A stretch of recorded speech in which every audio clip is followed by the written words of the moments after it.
Assalamualaikum everyone, this is MedPreps. Welcome to part 2 of Biological Molecules chapter 1.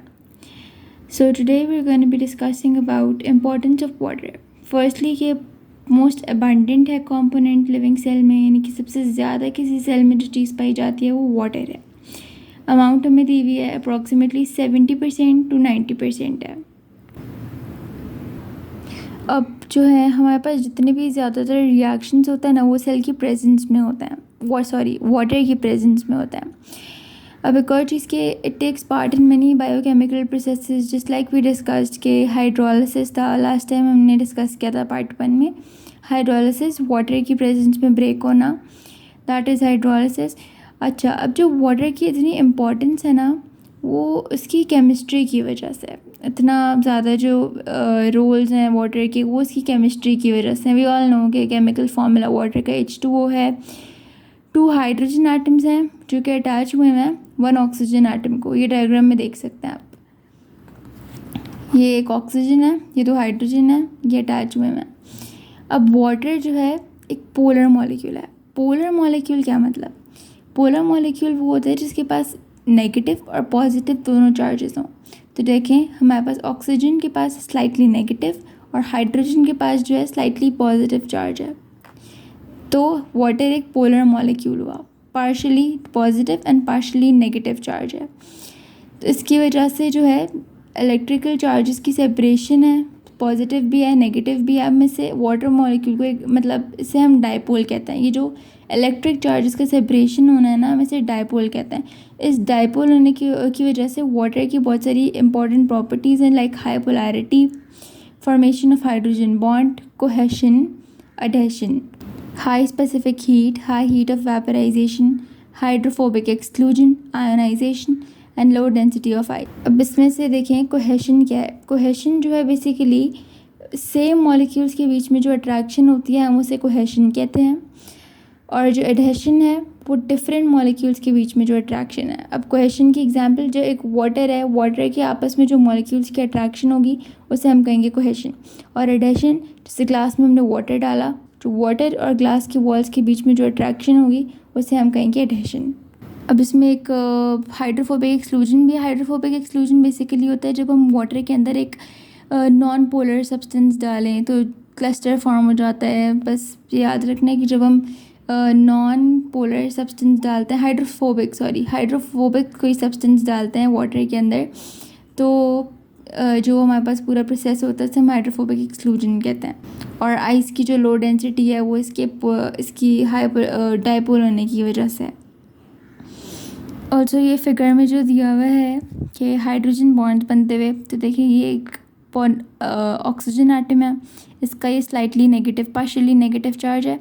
ये दूसरे water molecule के hydrogen से attract करके bond बना रहा है जिसे हम कहते हैं हाइड्रोजन बॉन्ड. इसी तरह ये वाला देखिए, ये वाला हाइड्रोजन जिसका पार्शियल पॉजिटिव चार्ज है ये दूसरे वाटर मॉलिक्यूल के ऑक्सीजन से अटैच होके, क्योंकि नेगेटिव पॉजिटिव अट्रैक्ट करते हैं इसीलिए, तो ये दोनों अटैच होके एक हाइड्रोजन बॉन्ड बना देते हैं. अब हम बात करेंगे हाइड्रोजन बॉन्ड की. अभी बताया मैंने जो हाइड्रोजन बॉन्ड की फॉर्मेशन होती है. बेसिकली हाइड्रोजन बॉन्ड की कैसे फॉर्मेशन होती है, जैसे ये एक inter molecular force of attraction है, 2 मॉलिक्यूल्स के बीच में होती है. उनके पास एक पार्शियली पॉजिटिव और एक पार्शियली नेगेटिव चार्ज, मतलब एक हाइड्रोजन का पार्शियली पॉजिटिव चार्ज होता है और दूसरा कोई नेगेटिव चार्ज होता है. अब इसमें सिर्फ वाटर का डिस्कशन है तो हम वाटर तक ही रहते हैं. तो इसमें वाटर है तो देखें पार्शियल चार्ज हाइड्रोजन का पार्शियली पॉजिटिव और जो दूसरा है वो पार्शियली नेगेटिव. ऑक्सीजन आयन जो है इनके बीच में जो बॉन्ड फॉर्मेशन होती है डिफरेंट मॉलिक्यूल्स के, एक हाइड्रोजन और एक ऑक्सीजन, जो भी मैंने फिगर में दिखाया था आपको के बीच में जो अट्रैक्शन है उससे हाइड्रोजन बॉन्ड फॉर्मेशन होती है. वैसे हाइड्रोजन बॉन्ड जो है वो ज़रूरी नहीं है कि हर वक्त हाइड्रोजन और ऑक्सीजन में ही हो. हाइड्रोजन और कोई अदर इलेक्ट्रोनेगेटिव एटम जो है वो हमारे इसके बीच में हो सकती है, लेकिन इसमें इस वक्त सिर्फ हाई वाटर की एग्जांपल दी हुई है. चलो वाटर ही पढ़ते हैं. अभी कोहेशन मैंने आपको बता चुकी हूँ आप लोगों को कि कोहेशन क्या होता है, बट स्टिल लेट्स सी इसमें क्या है. वही है attractive forces between similar molecules अभी ऊपर ही बताया था कि पोलर नेचर होने की वजह से वाटर मॉलिक्यूल्स एक दूसरे को अट्रैक्ट करते हैं, इस वजह से हम कोहेशन कहते हैं। जो हाइड्रोजन बॉन्ड्स बनता है उनकी वजह से एक लॉन्ग चेन बनना शुरू हो जाती है। इसी तरह वाटर एक दूसरे से अटैच रहते हैं, तभी देखिए प्रोटोप्लाज्म एक पूरा बना हुआ है, सेपरेट नहीं है।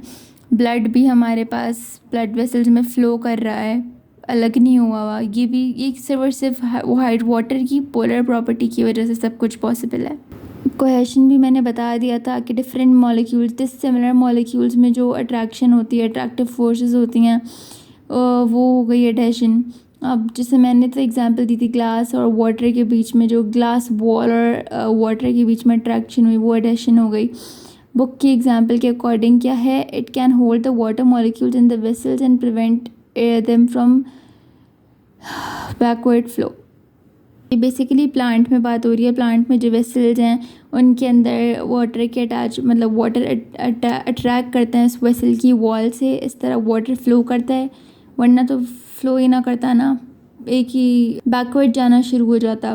तो बेसिकली जो ये अट्रैक्शन है ये बैकवर्ड फ्लो वाटर का प्रिवेंट करती है और इसे एक ही डायरेक्शन में लेके जाती है।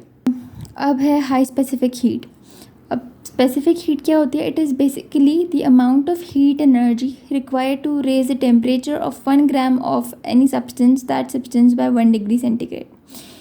अब बेसिकली इसका मतलब ये हमें कितनी हीट एनर्जी चाहिए किसी भी सब्सटेंस का, मतलब किसी भी 1 ग्राम सब्सटेंस का 1 डिग्री सेंटीग्रेड से टेम्परेचर रेज करने के लिए। 1 डिग्री सेंटीग्रेड रेज करना है हमें किसी भी सब्सटेंस का टेम्परेचर, तो जितनी भी हीट एनर्जी चाहिए होगी उसे हम कहेंगे specific heat of a substance. जैसे हमारे पास एक मेटल बॉल थी, हमें उसका टेम्परेचर रेज करना है 15 से लेकर 16 डिग्री सेंटीग्रेड तक। तो अब उससे 15 से 16 तक जाने में जितनी भी हीट चाहिए हमें 1 ग्राम ऑफ आयरन बॉल के लिए, तो उसे हम कहेंगे specific heat of a substance. अब वाटर की जो ये वाली प्रॉपर्टी है ये बहुत ज़्यादा हाई है। क्यों? क्योंकि इसकी पोलर नेचर है। पोलर नेचर और हाइड्रोजन बॉन्ड होने की वजह से इसकी ये स्पेसिफिक हीट वाली प्रॉपर्टी बहुत ज़्यादा हाई है। वाटर को बहुत ज़्यादा हाई टेम्परेचर चाहिए होता है अपना वो टेम्परेचर रेज करने के लिए। तो इट्स मेंशन कि it works as a temperature stabilizer for organisms. क्या मतलब टेम्परेचर स्टेबलाइजर?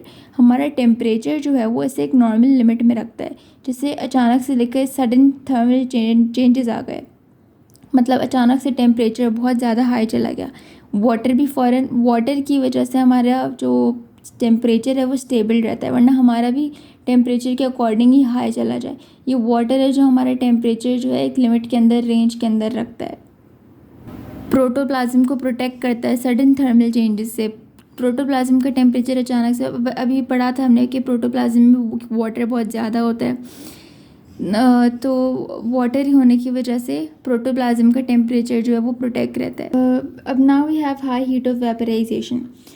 अब the amount of heat required to change liquid state of water to vapour state is called heat of vaporization. अब जितनी amount of heat हमें चाहिए एक water को liquid state से वेपर स्टेट में ले जाने के लिए, उसे हम कहते हैं हीट ऑफ वेपराइजेशन। अब जो वाटर है ना, अब जितना ज़्यादा हीट ऑफ वेपराइजेशन होगी ना उतना ही ज़्यादा वो जो है स्टेबल होगा, जो भी मॉलिक्यूल है वो स्टेबल होगा, ठीक है। या जितनी कम हीट ऑफ वेपराइजेशन होगी उतने ही कम उसकी स्टेबिलिटी होगी, ठीक है। तो वाटर जो है उसकी very high heat of vaporization है, that is 574 kilo calorie per kilogram, ठीक है। ये याद रखनी है वैल्यू।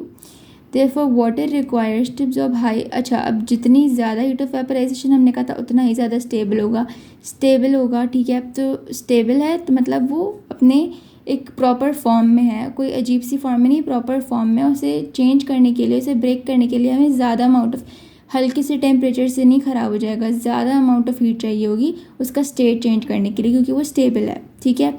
अब क्या है कि it plays an important role in thermo regulation means हमारी बॉडी में जो एक होता है थर्मो रेगुलेशन का, वो टेम्परेचर रेगुलेट करता है, टेम्परेचर को एक नॉर्मल वैल्यू, नॉर्मल रेंज के अंदर रखता है। ऑल्सो कि इसकी वजह से हमारे पास कूलिंग इफेक्ट आता है during transpiration and perspiration. Transpiration plants में वाटर लूज होने का प्रोसेस है, और परस्पिरेशन ह्यूमंस में या किसी में भी स्वेटिंग का.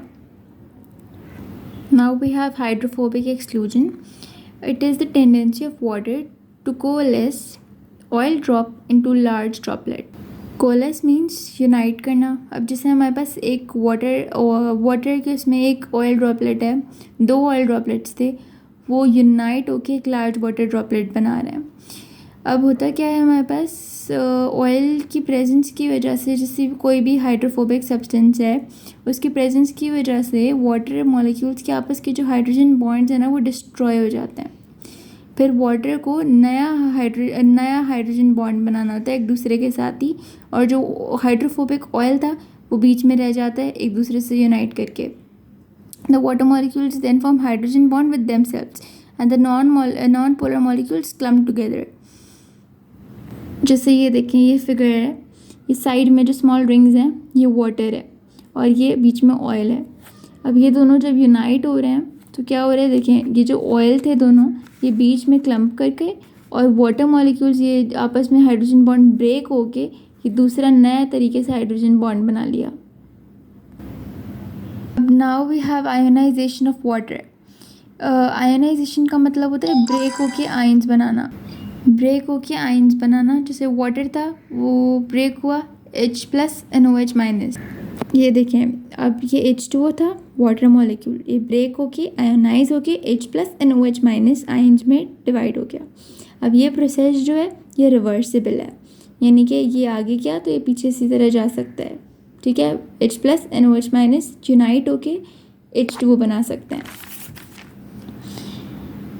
अच्छा, अब इस आयोनाइजेशन प्रॉपर्टी की वजह से वाटर जो है वो एक एसिड की तरह और एक बेस की तरह, दोनों की तरह बिहेव कर सकते हैं, जिसे हम कहते हैं amphoteric in nature. It also behaves as buffer due to this nature.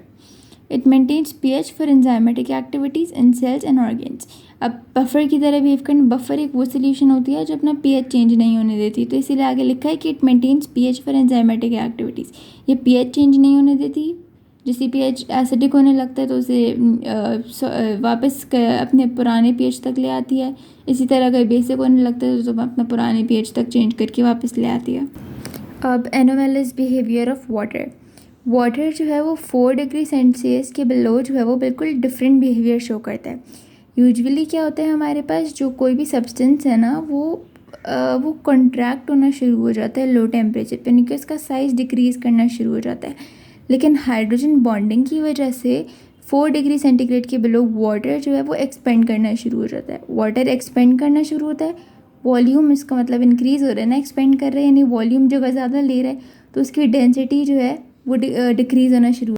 As we all know कि density equals to mass over volume. तो देखिए, जैसे हमने बोला वॉल्यूम एक्सपेंड कर रहा था यानी वॉल्यूम बढ़ रहा था, डेंसिटी और वॉल्यूम का इन्वर्स रिलेशन है. तो वॉल्यूम बढ़ रहा था तो डेंसिटी डिक्रीज़ होगी वाटर के केस में. ठीक है, वाटर के केस में यही हो रहा है, वॉल्यूम एक्सपेंड हो रहा है, डेंसिटी डिक्रीज़ हो रही है. यूजुअली क्या होता है, मैटर जो है वो कॉन्ट्रैक्ट होता है.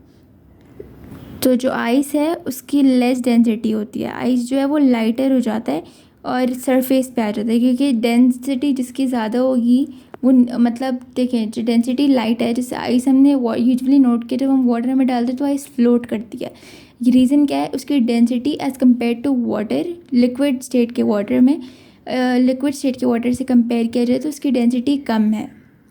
ठीक है ना, अभी हमने रीज़न पढ़ लिया डेंसिटी कम होने के लिए. So this was part 2. Do like and share my video. Also subscribe to my channel. We'll be back in part 3.